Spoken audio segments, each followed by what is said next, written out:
Bom dia a todos, meu nome é Ayrton Monteiro e estou gravando o curso básico de Umbanda do médium Leonardo Montes. Hoje, capítulo 16, as perseguições. Desde o seu nascimento, a Umbanda se viu no meio de forças poderosas que, por alguma razão, sentiram-se ameaçadas com a sua presença, fazendo todo o possível para erradicá-la. Já tivemos oportunidade de estudar, no capítulo 9, como a lei brasileira limitava a liberdade religiosa em fins do século XIX e início do século XX, fechando terreiros e prendendo seus dirigentes. Agora, vamos empreender um vai e vem entre os anos iniciais de expansão da religião até a década de 1970. O governo Vargas, com sua onda populista e nacionalista, favoreceu a religião no sentido de instigar no coração do brasileiro a valorização dos patrimônios culturais e religiosos próprios da sua nação. E a Umbanda era bem a cara do brasileiro, mistura de raças, crenças e culturas. Contudo, a elite econômica e política desejava colocar o Brasil entre as nações desenvolvidas, e para essas pessoas, tudo o que estava relacionado a religiões primitivas era indício de atraso e, portanto, deveria ser superado. Assim, houve flexibilização na liberdade religiosa, mas as repressões continuaram. A Constituição de 1934 dizia que, abre aspas, artigo 17. É vedado à União, aos Estados e ao Distrito Federal, municípios, estabelecer, subvencionar ou embaraçar o exercício de cultos religiosos.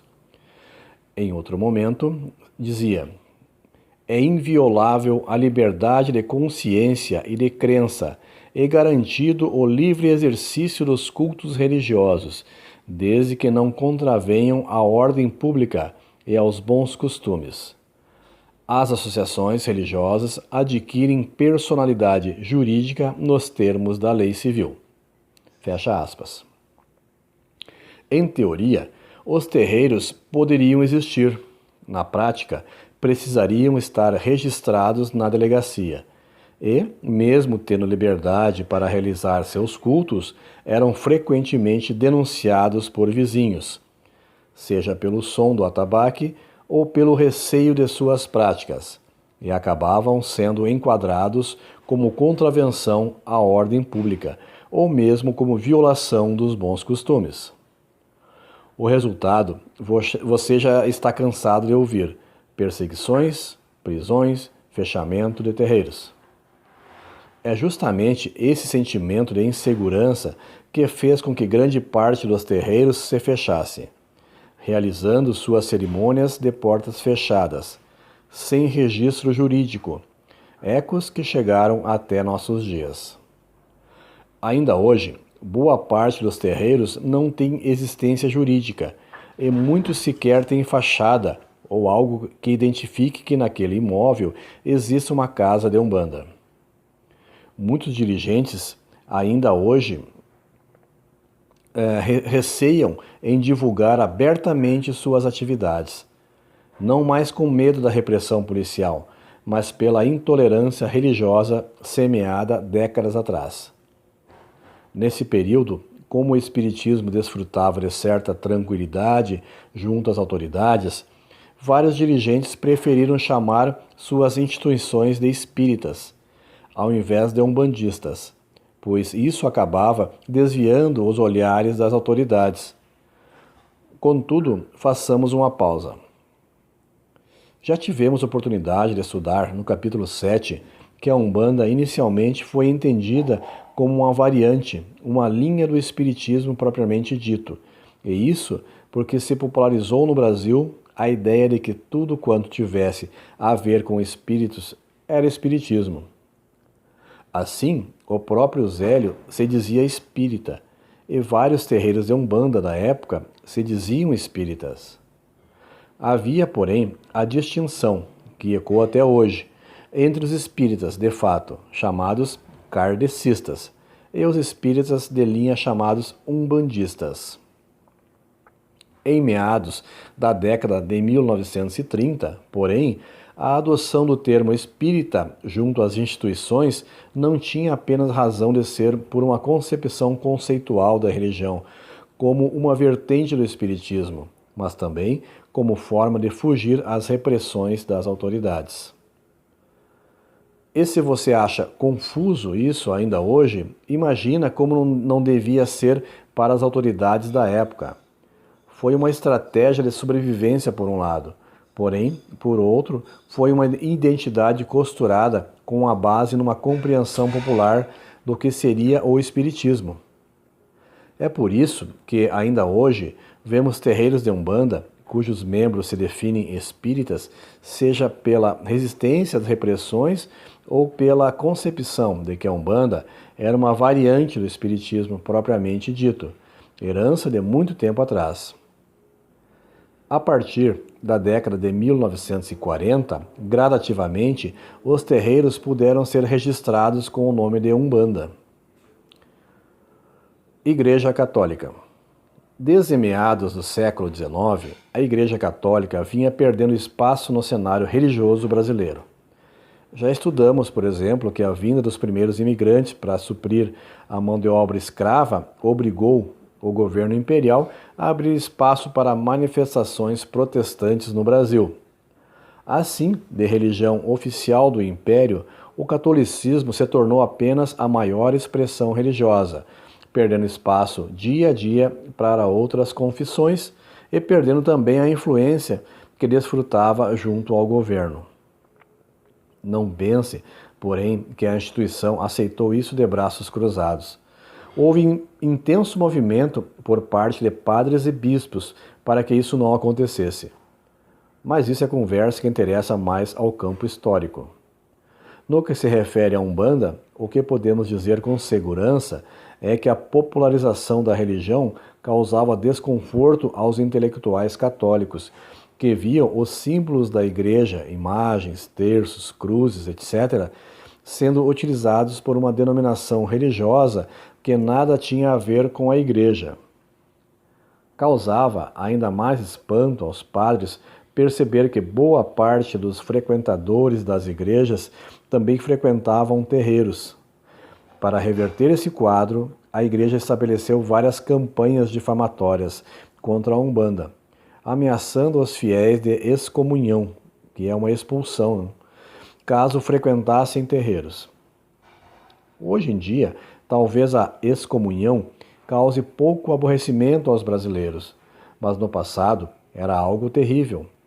A pessoa excomungada, palavra que virou até palavrão, era mal vista socialmente e lhe era negado inclusive o enterro em solo sagrado, isto é, a ser enterrado no cemitério administrado pela igreja, como foi comum no passado. Assim, muitos padres aproveitavam a missa para alertar os fiéis dos perigos que a Umbanda representava, sua associação ao demônio, que diga-se nunca foi crença na religião, e os perigos que a juventude corria ao frequentar os terreiros. Contudo, o nome que mais expressão ganha nesse período é o do Frei Boaventura, que em 1954 publica um livro chamado Posição Católica perante a Umbanda. Abre aspas. Perante os umbandistas, a atitude do católico é de respeito cristão e de prudente discrição. É, sobretudo, aconselhável afastar a infância inexperiente e a juventude aventureira do contato habitual com essas pessoas. 2. Perante a Umbanda, como doutrina, a atitude do católico é de franca e total condenação. 3. Perante a Umbanda, como prática, a atitude do católico é de enérgica e declarada repulsa. 4. Perante as sessões de Umbanda, a atitude do católico é de completa abstenção. 5. Perante os livros de Umbanda, a atitude do católico é de desaprovação e censura sem restrição. 6. Perante a diagnose umbandista, a atitude do católico é de absoluta reserva. Perante a terapêutica umbandista, a atitude dos católicos é de repúdio integral. Perante o culto umbandista aos orixás, a atitude do católico é de decidida reprovação. Perante ao culto aos Exus, a atitude do católico é de santo horror e ele o repelirá sempre com apostólico vigor. 10. Perante os despachos, a atitude do católico é de soberano desdém.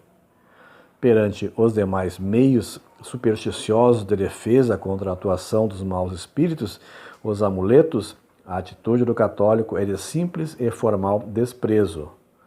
Perante o espiritismo de Umbanda, portanto, a atitude do católico é de absoluta, total e frontal oposição.